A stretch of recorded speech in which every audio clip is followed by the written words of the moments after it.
Hey guys, Frank Cava again, experienceinvestor.com. And today what we're going to talk about is direct mail. I know we've talked about this before, and if you are an ardent follower of our videos, thank you, and you're welcome on a new shirt. But what we're going to really talk about in this process is direct mail. And the reason we're going to talk about it again now is because it really is the lifeblood of this business. We talked before about internet leads and we talked about mail leads.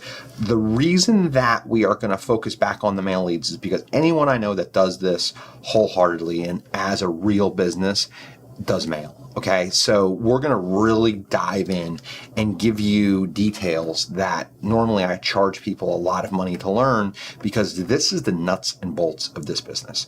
So let's talk about direct mail. The first thing to come up with is, who do you want to target?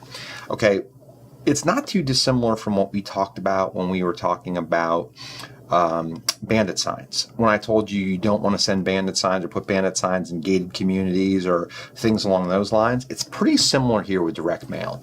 You want to be somewhat choosy on who you send to, because you don't want to just waste money on people who are A, going to be annoyed, or B, are just not going to sell to you. So some of the targets and the easy ways that define your market of who it is that you do in fact want to target are this.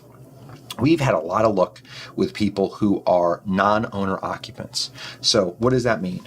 There's a property at 123 Main Street.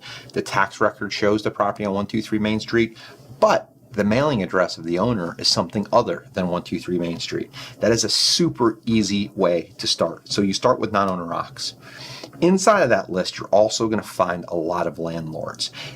You may know it's a landlord, you may not. You may just know that they're non-owner occ, but those are the best and easiest two places to start.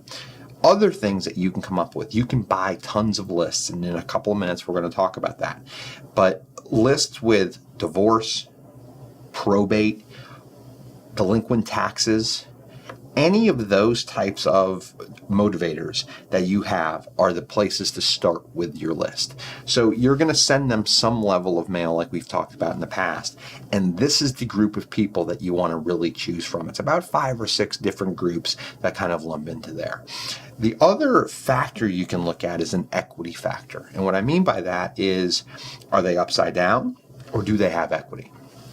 If you're targeting short sales, or if you just want to be a listing agent, for example, you can target people that have zero equity because they just need to sell it, or they have negative equity and you need to do a short sale. Now that market has dried up a lot here recently, but as the markets change, it might come back, or there's still a niche there inside of today's real estate market where those exist. So that might be number one.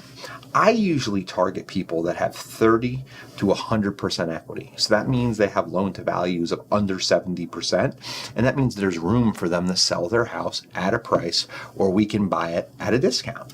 And that is who we target. So I hope this helps really give you some parameters on who the people are that you want to mail to, and some of the absolute specific parameters that are inside of, the little nuanced look at who to mail to. All right, next time we're going to talk a little bit more about direct mail. I look forward to seeing you real soon.